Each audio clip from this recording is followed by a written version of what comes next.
This next session, I think, obviously the last couple of years have been tough for everyone, product marketers included. And I think on a good day, product marketers struggle with, knowing their purpose within the organization, knowing are they delivering value and where they deliver value. And I think this next presentation is going to help with that a lot. So our next speaker is currently the head of product marketing for security, integrations, and mobile at Salesforce. I think I read this either on your profile or on LinkedIn, but it says, you designed, built, shipped, marketed, sold, and supported software in your career. But your biggest passion is building and mentoring high-performing teams and engaging and inspiring product marketers. Perfect person to talk about building a resilient and engaged product marketing team. Harish Perry, welcome to the stage. Thank you. Thank you. Oh, clicker, yes. Let's see, does this work? It works. But before we go to this, thank you. Thank you all for being here. It's what time? It's 12:30 on a weekday afternoon. You could have been anywhere, but you're here. Thank you. Thank you for the PMA for organizing this. It's rare that we get to see this many practitioners of our craft in a room, so this is awesome. Plus, people in person. That's nice, right? So I'm Harish Perry. I do lead my day job, product marketing, for a variety of very nerdy and technical things, like the Imperva gentleman. We might be competitors, and you were dissing Salesforce, so leave the room right now. Just kidding. But I've been in product marketing without knowing it for a little more than 10 years. And prior to that, I was a product manager, I was an engineer. So I've kind of done all the various things. And the stuff that you're going to see today, hopefully, is some advice, some frameworks you can take back with you to use in your day jobs, especially in this day and age where everybody seems to want to go somewhere else. So show of hands, how many people here today lead a team of some kind? Product marketing, competitive? How many of you? Great. How many of you lead teams of teams? So like second line or, okay. And then the rest of you are individual contributors like that. There's no judgment, I'm just asking. Like that's perfect. The point is, I'm hoping again that all this is relevant to every single one of you. And this is all based on mistakes and experience that I've gathered over the past 20 plus years being in tech. So let's start with this. What is this graph? Just somebody shout it out. What do you think this graph is? Exactly. Well, not so. This is the quit rate. So this is from the Bureau of Labor Statistics. This is the rate at which people are quitting their jobs over the last 10 years. 2021 being the orange line, it started high and it's gone higher than anyone else. So we know this. There's a big great resignation going on. And you could say, this is not just tech. This is also white, blue collar jobs, restaurant workers are leaving. Yes, but the quit rate is very high. Then let's take a look at this. Right? This is all data from Gallup. 48% of people right now at any given time are actively searching for jobs. In this room, there might be people, just take note, that are talking to other folks in this room for a job. And it isn't about money. Like, if you ask those people why you're leaving, is it like, do you want higher pay? It takes more than a 20% raise to retain those people. So it's not like people are running around saying, oh yeah, you give me a little bit more money, I would stay. People actively are not happy with their job. So it's not like if somebody gave me a 20% pay raise, like, okay, sure, thank you, Salesforce. But the bigger issue is that we have on our hands an engagement crisis. And now I'm not here to talk about some general HR engagement stuff. There are other sessions for that, maybe in this building happening right now. But we do have an engagement crisis on our hands, and this is data coming from Gallup. So you could then say, well, this seems good for like a broad industry type thing, but this affects us as practitioners. This is data from our friends at the PMA. This is from their 2021 State of Product Marketing study. There was a question around like, what do you wish were better? What do you wish were true about your job? A lot of this is around like, I wish I were brought into bigger decisions. I wish I had a seat at the table. I wish I wasn't a slide monkey. I wish I wasn't just called up to say, yo, I need a deck and when you need it now. Like, I wish that wasn't the case. But that is true. And you can draw a straight line from that to saying, I'm not engaged in my job as a product marketer. A little bit more data. This is from our friends at PMA. There's a general sense of like apathy. If you ask product marketers, how much influence do you feel you have on your company's goals? It's like in the middle, 6.2, not great. You ask the same question, how much influence do you feel you have on shaping the direction of your product? That's the kind of pitch we give to product marketers when we hire them. But when you ask them how much influence they have, it's like, it's 5, 5.8. This is not good, okay? So let's pause for a second here. There's a broad engagement crisis in the job market overall. There's data within our practice from product marketers saying they're not super happy with what's going on. So what do we just give up? Do we all just get up and walk out, enjoy the free coffee, like walk away? I don't know. I don't believe that. I also don't believe the solution is, if you're in a big company like Salesforce, go to a startup. If you're in a startup, go to Salesforce. I've done all of the above, and they all come with their pros and cons. I actually want to put out a little bit of a provocative statement to all the leaders in this room, whether you're a leader of 2 people, whether you're a VP or an SVP who manages teams of teams, or whether you're a rising individual contributor. I actually believe that the time is now. The time is right now for all PMM leaders to step up and reignite engagement in their teams. If you don't do this, they will leave. They'll go somewhere else. They'll probably leave. They may come back, but it's going to be frothy for a while because the last 2 years, the Great Resignation has shown us that people want something deeper, and this is a chance. This is a chance for every single PMM leader to step up and reignite engagement. Okay, so that's the public service announcement part of this. What can we actually do about this? That's why you're all here. You want frameworks, you want actionable things. The good thing is I'm still a product marketer. Therefore, I broke it down into 3 Ps. There's no 4 Ps, just 3 Ps. It's 3 things. And I truly believe, and this is based on like what I did with my team when I started back at Salesforce about a year ago. If you invest as a leader in unlocking your team's real purpose, figuring out what you do, how you do it, and then unlocking every person's real energy, that'll pay a lot of dividends. So that's the framework of what I want to talk to you about today. So let's start with purpose. This is the why. Now, this is not Simon Sinek, start with why, that type of stuff. I'm not paid as much as him. I'm not as good looking. I'm not Simon Sinek. But it does matter for a product marketing team. You need to start, even if you're just building out your team, you've got 2 people, even if you have like OKRs or V2 moms written down, you need to take a step back and really ask yourself, why are we in this game? And this breaks down into 3 things. The first is, who are our real customers? So you had this panel a second ago talking about sales enablement. I want to allude to that because that is an example of who our real customers are. You have a lot of product marketers that say, oh, we're here to support our customers. But I'll give you an honest, straight up fact. Like, I work at Salesforce. We have hundreds of product marketers. A lot of my people are inside the company. They don't have the ability to go talk to customers anymore because there's so many layers in between. But that's okay. You need to acknowledge the fact, because the first source of discontent is a disconnect in what you're supposed to do and what you're actually doing. So you need to own up to that. Who are our real customers?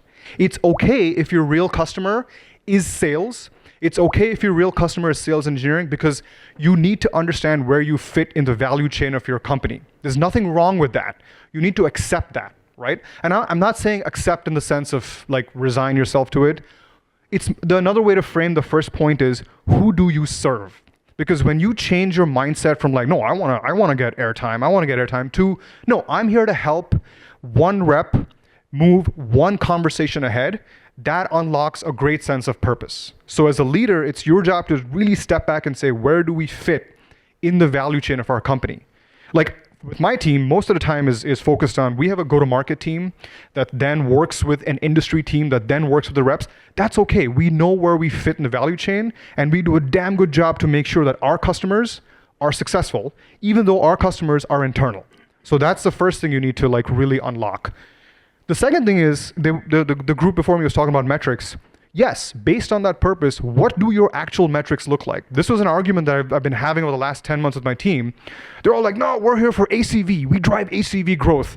I'm like, bro, you've never even seen a sales contract in your life. How are you going to drive ACV? Right? Like so like, get real about what your actual metrics are. And I think the gentleman from Imperva said downloads. That might sound trivial, but it's a big deal. Every one more download on HighSpot or Showpad or whatever it is something that helped your actual customers. So get real about your metrics. And look, this sounds simple, but like this compounds on a day-to-day basis. If you think you're doing something and what you're actually doing is not what you think you're doing, that mismatch of expectations is the start of bad engagement, and then eventually will lead to somebody leaving because like, oh, I wanted to do X, but like, well, that's actually not what we're doing here. And so getting real about the metrics that you're impacting makes a difference. Like, I'll give you an example. The other example is pipeline. I've had a lot of discussions. And look, this is not just big company problems. Like I was a CMO at a startup before this, same problems across the board. People will talk about product marketing impacts pipeline. Well, sort of. Like you're not actually in demand gen. Like you're helping demand gen. You're influencing it. So, if you're in a business where your products are sold, for example, to the install base, so you're like an upsell, cross-sell type business, and you as product marketing are directly coming up with a sales play that was then run by the reps, that then led to Optis being created in Salesforce, okay, then you're impacting pipeline. But that is a very specific case of a job where you knew your purpose and the metrics tied back to that. So I'm just saying, get real about your metrics. That's the other thing. And then the third thing is, this is actually like, this can be a problem even when you're, a 5-person team and you're scaling out functions, or you're, a behemoth like we are. You have to ask yourself at a team by team level, even within a product marketing team, what is the unique value that we bring as a team? It's almost like turn that USP conversation you have with sales back on yourself. Because there's nothing worse, like there's a no bigger source of frustration than doing the same work that some other team is doing, and then you're jockeying for the same place. Like, oh, well, why I made a sales deck? Well, I made a deck too. Let's have a battle of the decks. Like, that is not a recipe for anything successful. So you need to have an honest conversation with your team about what unique value do we bring. So, like in my team, we literally wrote it down. We just wrote it down and said, we're one of the only few teams in Salesforce that can do this because we sell platform products to the install base. So we run data-driven plays focused on very specific slices of the install base to help create net new opportunities, because we can do that, right? And there's no other team, even within my peers and platform, that do the same thing. So it's okay. But as a leader, this is the other thing. Talk to your partners, because the last thing you want is your people like doing something that some other team is doing. Then you've got some drama, then it gets escalated, and it just leads to frustration all around. So once again, this is like a practitioner view of what purpose means. Who are you serving? When do you know you've done a good job? And then what were you doing that only you can do? So that's like, points 1A and B. And write it down, refer back to it when you're in doubt or like at a conflict point. And now it's like, this is different from saying, oh, we've got OKRs, we're V2 mom, like that's our big thing. We got V2 moms. Yes, but simplify it. Just write it down on a slide. Like, what's your purpose? Like what are you here for as a team? When you wake up in the morning, who do you know you're serving? Like, just have that service mentality that really helps teams. Oh, I forgot to ask, show of hands, how many people have onboarded folks that are 100% remote? Yep. We onboarded 30,000 people during COVID that are fully remote. There is no bigger source, there's no bigger leading indicator of bad engagement than people that only know others through Zoom or Google Meet. It flattens the cues. And so writing this down is so freaking important. It's so important. That's part one. Part two is the what and the how. Now, you can say, oh, I got goals, I wrote them down, I'm a manager, I'm giving my team freedom to do what they want. That's a bunch of BS, because especially when you're in a remote first world, new employees or like junior employees don't have the cues. They've never met anyone in person. They don't have the cues to be able to say, am I doing a good job? What am I doing? Like, what am I supposed to do? You as a manager need to lean in fully. It's not micromanagement. Trust me, your team will love you for it. You have to lean in and help them. So what does that look like? It's really writing things down. So this is a little bit more like operational, like I'm using words like buckets and artifacts. Just hear me out here. The first thing is you actually need to define what are the big buckets of work that we do. So when I started on this team, like I would say, so I'm a boomerang. I came back after 6 years. So I've been back here for 10 months. The team was all talking to me about like, oh, we're burned out, we're super burned out. And I was poking, like, is it because you're working too much? They were working regular days. I mean, they're all West Coast, so like they were shifted by a couple hours, but they were working regular hours. What it came down to was nobody had defined to them, what do you actually do? What are you allowed to say no to? And what is it that you do? And that, like, if you don't do that as a leader, like, just leave, just walk out right now, because that is a huge source of frustration and then disengagement and burnout in teams. So in our case, it's not rocket science. Like, our big buckets are we've laid out for the year. Every quarter, we want each of my PMMs for the products that they own, they're going to run one data-driven play. I know, sounds too slow for the startup people here, but we're a big company. We'll talk about that later. What they do is plays, industry content, events, launches. Those are the big buckets of what we do. Are they prioritized? Well, like when Dreamforce is happening, that's, mothership calls we all have to answer. That's okay. But events, but that's okay because events are part of our big buckets. I mean, we're going through Trailblazer DX right now. But it's okay because we explicitly said events are okay. We agree to the fact that that's one of the big buckets of what we're going to do. Launches, right? Like there was a lot of frustration around, oh, my product guy is coming to me and saying, I'm launching this rando feature and it's got to launch. Okay, you don't need to like fight about that, but at least you're agreeing to the fact that launches and launch excellence is a part of the big bucket of what you do. So this is almost like taking control over your destiny a little bit and saying, I'm willing to do this. But now what we've said we won't do is all this internal technical adoption BS. So like telling one product team to use another product team's APIs to make the product more scalable. That's cool. I don't give a four-letter word because it's not in our big buckets of work. Right? And this was a fight that I had to have with different VPs and SVPs and EVPs, but it's a thing that needs to happen. And this is not a big company problem. Like startup I was at right before this was an argument I had with the CEO on a daily basis because, how many of you, a CEO has a new idea. We should be in this market. It's like, bro, just relax. This is not in the mandate of what we do. So might be obvious, but you need to write this down and help your team articulate it. So it's like, this is the big buckets of what we do. Then the other thing, this is something that I put it in the middle column of the middle slide because I think for me, this is a thing that pisses me off the most is, the companies that are going to come out of this crisis, the most successful are the ones with the best middle management. And the worst middle managers are the ones that issue edicts and walk away. Pigeon managers swoop in and then walk away, right? We have a lot of this because we've grown really fast.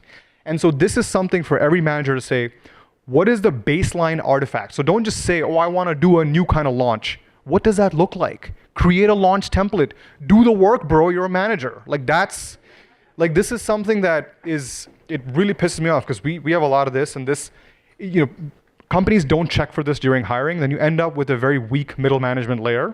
And then you have a team that gets pissed off because their CEO is saying, oh, we want to, I want a market evaluation model to figure out the TAM in these areas. What does that look like? Don't just issue edicts and walk away. Like, that's not what you're paid for. I can come up with words for free. The homeless guy on the corner is coming up with words for free. What does it look like? What are the baseline artifacts? Look, for this, maybe resonating with some of you, like in some startups, you spend more time doing this, but this is a genuine problem. Like if you don't define what good looks like on paper, and you as a manager do not lean into this, just don't talk to me like that. This is a huge problem. So that's a second part of planning is like, what are we doing? How are we doing it? And then the third thing is a little bit of a culture thing. Like as a manager, you do need to push your team to say, okay, let me jump back for a second. This is not like the 80s management things like don't come to me with problems, come to me with solutions. That's another like Jack Welch G nonsense. Like what this means for you as a manager today, in this day and age where people are disengaged, where people are looking, where people are frustrated, is you have to be able to, in a realistic way, help your team steer team meetings and conversations to say, you have this much time to air your grievances. Now the rest of the time is what are we going to do about it, right? And you want to lean into that with your whole team. So I had a guy on my team, I say had because he's off somewhere else now. So I'm not perfect, I've had people leave too. So, but like it took me 3 months with this one guy to actually turn he would spend like his whole round robin portion of team meetings complaining. And it took me like 3 months to get him to say, okay, I'll give you 10 minutes to vent, but then like ask for help. Ask for like, how can we turn this into a solution? Do you even want a solution? But like that's something as a manager you want to push for. And why I bring this up here is, it's not about like another coffee keg or another pool table or more bean bags, or for us, it's not even about more wellness days, right? Like people can take all the wellness days they like. They're going to come back to the same situation.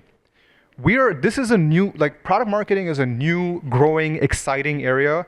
It's attracting hungry, smart people. They want to do things. They want to fix things. They want to move things forward. You as a leader have to help them do that. So don't issue edicts. Lean into the problem solving. Be an example of that. Show your team like what is it that we actually do, right? And I keep coming back to lean in because as you can tell, I have a pet peeve with like, the pigeon managers because just think about it. You have a person's first or second job out of college. They're in product marketing. They've onboarded remotely. Their whole team is all over the country. They've never met anyone in person. Like if you're not really reaching out across that screen and connecting with them, you've lost them, right? And so this is even if for the individual contributors here, take this back to your managers. They're not doing this. Tell them to give me a call. We'll sort this out. All right. The third thing is passion. So this is interesting. This is not passion in the sense of, are you passionate about your job?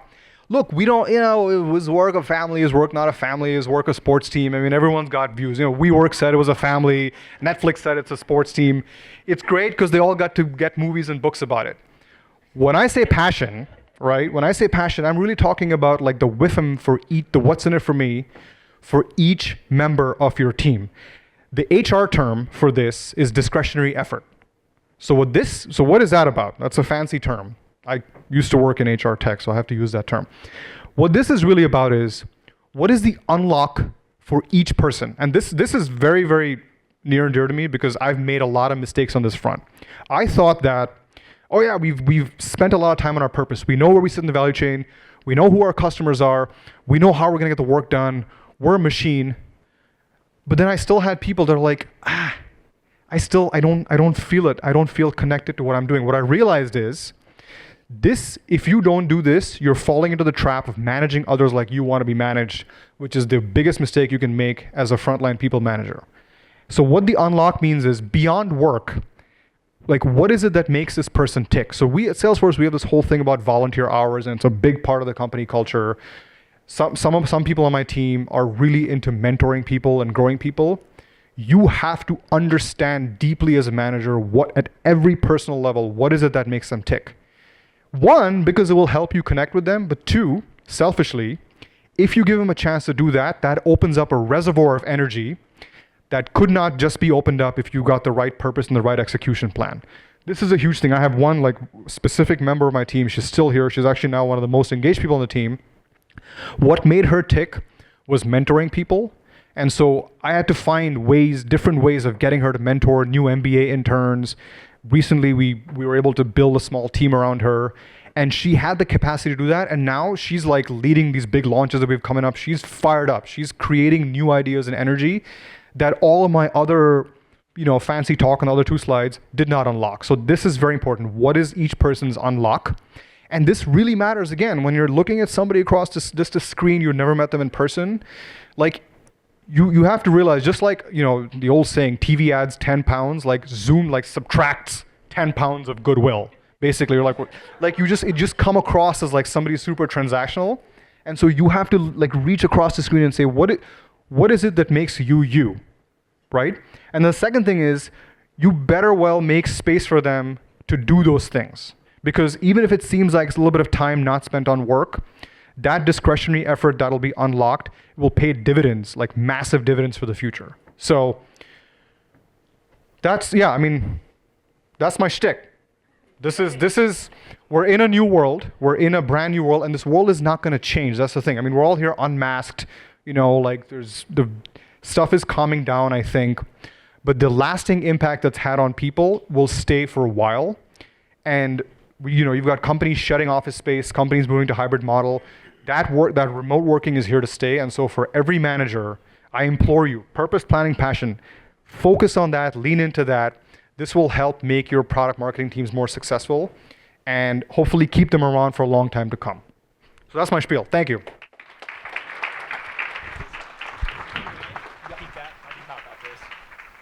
No, you're good. Yeah, I'm just gonna. I'll toss you up questions. You hit them out of the park. All right. I wasn't sure what was gonna. Thanks a lot, Harish. That was great. So let's get some questions. So the first one is highly cross-functional players.